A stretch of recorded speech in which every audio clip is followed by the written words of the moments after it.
Olá, sétimo ano, estamos aqui para mais uma aula de produção textual, certo? Então, nós iremos fazer um estudo novo aqui na nossa aula de hoje, mas lembrando da aula passada, que eu coloquei para vocês uma produção, certo? Que nós estudamos justamente o gênero notícia. Espero que vocês tenham se dado bem na produção desse texto, realmente tenham feito, um gênero que ele vai contar fatos do cotidiano. Nós estudamos aqui a estrutura do gênero, como ter um título chamativo, o subtítulo, ou linha fina, como é chamado, o lead, que é o primeiro parágrafo, onde vai ter os pontos principais, como o que aconteceu, onde, como, quem, porquê. E o corpo do texto realmente dando os detalhes e explicando tudo o que vem acontecer. Então, a gente viu que é um texto que está dentro do nosso cotidiano, é um texto, um gênero textual que está no nosso dia a dia. Então, para a gente dar uma continuidade na nossa apostila, nós vamos ver algo diferente hoje. Ainda na esfera da parte que nós iremos ter na narração, sétimo ano, nós iremos encontrar justamente o quê? Na unidade 4, capítulo 1, provérbios e fábulas. Então, estamos ainda no âmbito da narração, certo? Mas a gente vai ver algo de uma forma diferenciada. Aqui a gente vai entrar um pouco no mundo do fantástico, devido à questão do que? Nós iremos ter textos em que estão primeiramente na parte oral. Nós iremos ter textos em que começou com as pessoas de mais idade, isso aqui lá no período da Grécia, passavam os conhecimentos, os ensinamentos para os mais novos. E esses ensinamentos eram ensinamentos de todas as disciplinas, como também de moral, de conduta, de boa vivência na sociedade. Ok? Então, o que é que nós iremos encontrar?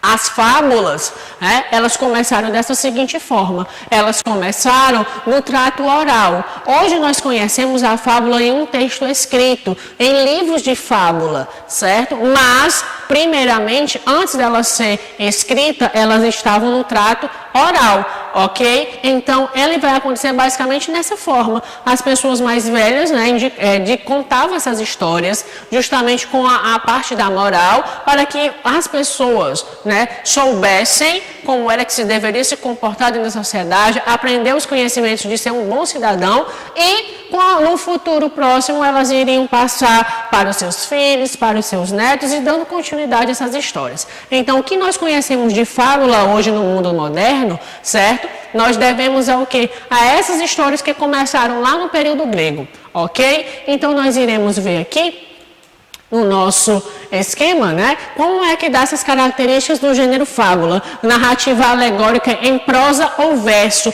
Por que alegórica? Porque nós iremos ver como personagem aqui os animais, os seres da natureza, e nós sabemos que eles não falam. Então, aqui nos textos, nós iremos ter, como nós vamos ver aqui, comportamento antropomórfico de forma semelhante ao homem, dos animais. Como assim? Os animais vão falar e ter comportamentos igual ao do homem, A formiga vai falar, a cigarra vai cantar, e elas também vão conversar, o coelho vai correr mais forte do que a tartaruga, vai ter um diálogo, vai ter um conhecimento em relação a isso. Então, o gênero fábula, ele vai ter como característica principal que os personagens são animais, Então, os seres da natureza, eles vão ganhar vida. Por que que isso era feito? Porque para os gregos, a utilização dos animais seria uma forma bem mais fácil de educar, Seria mais didático de educar. Então, os homens iam aprender com a natureza como se deveria se comportar realmente dentro da sociedade, Então, um texto que pode ser em prosa ou em verso, ok?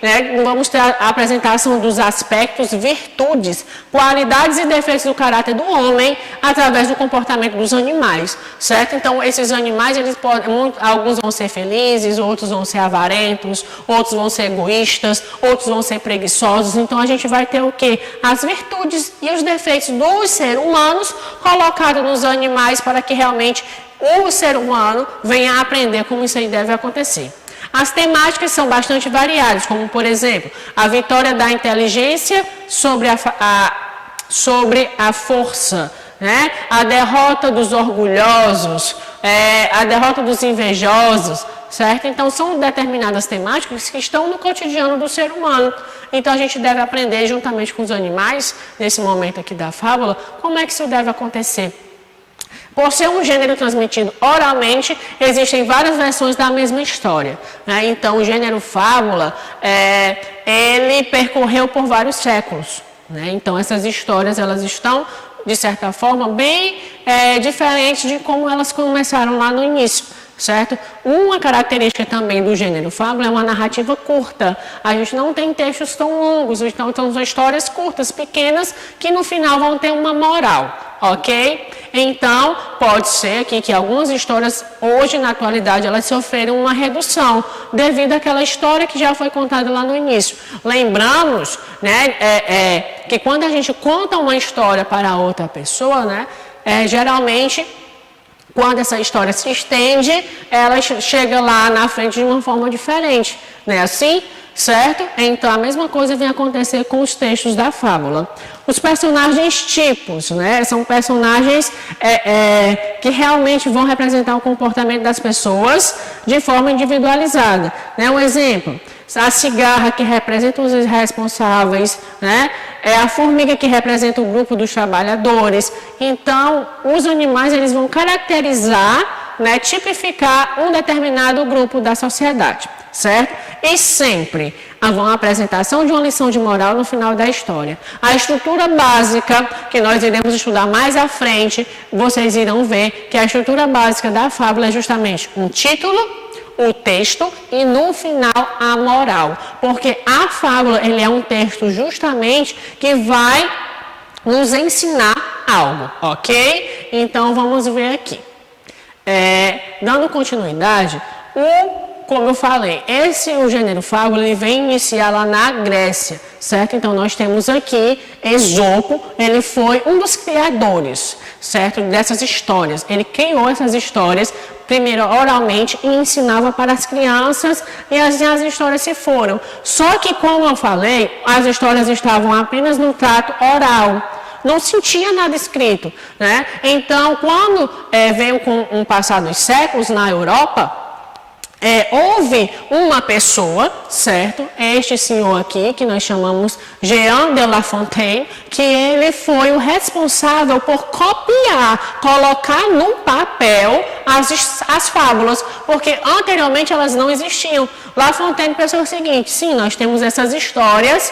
Onde é que está o livro que tem essas histórias? Qual é o livro que tem essas histórias? Então, não se existia livro nenhum. Era apenas as pessoas que contavam umas às outras. Então, o que foi que La Fontaine fez? Se não tem nada escrito, eu vou escrever e deixar por escrito essas histórias. Para quê? Para que as gerações futuras possam pegar estes papéis, possam pegar estes livros e ler essas histórias, porque elas realmente ensinam demais o cidadão. Certo? Então, vamos ver aqui. Eu coloquei esse exemplo para vocês, né, da velha história da formiga que trabalhava demais e a cigarra que passava o dia cantando, né? Então, vamos ver aqui como é esta fábula, certo? Então, está aqui a estrutura da fábula, certo? Como eu disse a vocês, nós vamos ter o título, nós vamos ter o texto e, no final, a moral da história, ok? Então, vamos lá. Num dia soalheiro de verão, a cigarra cantava feliz. Enquanto isso, uma formiga passou por perto. Vinha afadigada, carregando penosamente um grão de milho que arrastava para o formigueiro. A gente sabe que as formigas, elas são trabalhadoras, né? Elas passam o verão inteiro colhendo, levando comida para o formigueiro, né? Só que a cigarra passava o dia cantando e vendo elas trabalhar. Por que não ficas aqui a conversar um pouco comigo, em vez de te afadigares tanto? Perguntou a cigarra. Preciso de arrecadar comida para o inverno, respondeu-lhe a formiga. Aconselho-te a fazeres o mesmo. Por que me hei de preocupar com o inverno?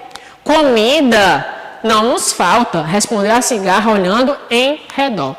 A formiga não respondeu, continuou o seu trabalho e foi-se embora. Quando o inverno chegou, olha o que foi que aconteceu. A cigarra não tinha nada para comer, porque vocês viram que lá no início ela tinha passado o dia cantando, o verão inteiro cantando. No entanto, viu que as formigas tinham muita comida, porque a tinham guardado no verão. Distribuíram-na diariamente entre si e não tinha fome com ela. A cigarra compreendeu que tinha feito mal. Então, qual é a moral da história? Não pense só em divertir-se. Trabalha e pensa no futuro. Né? E o que é que ele vai mostrar essa história para a gente? Né? O que é que nós iremos aprender? Que a gente não deve pensar somente na diversão. A gente deve trabalhar e a gente deve pensar no futuro. Então, aquela velha história, a gente planta hoje para colher lá no futuro. E dentro dessa temática, nós iremos chegar aonde? Nos provérbios. O que são os provérbios? São os ditados populares, né? No nosso dia a dia, a gente tem mania de utilizar esses ditados populares, né, de uma forma até mesmo de ensinamento, né? Quem nunca levou um carão do pai, da mãe, ou dos avós, dos tios, em que eles nos responderam de uma forma de um ditado popular, né? Então, o ditado popular, ele vai nos ajudar tanto na lição de moral, como também eu posso escrever fábulas em cima dos ditados populares, certo? Então, são frases curtas que vão transmitir ensinamentos retirados da experiência de vida, do nosso cotidiano, certo? Ou seja, são transmitir conhecimento da sabedoria popular, certo? Então, são ricos em imagens e faz referência ao nosso cotidiano na situação do dia a dia. São fáceis de memorização e repetição. Por isso que a gente fala demais eles, né? Porque muitas vezes são frases curtas, simples, alguns têm até uma rima, um ritmo, então fica fácil da gente decorar. São maioritariamente antigos e os autores são anônimos. A gente não sabe quem escreveu, né? A gente fala, mas a gente não sabe quem foi a pessoa que disse primeiro, né? Mas que a gente acabou utilizando, certo? Então, aqui eu coloquei para vocês uma lista de vários provérbios ou ditados populares que a gente utiliza muito no nosso dia a dia e vem ensinar a gente. Por exemplo, a mentira tem perna curta. Né?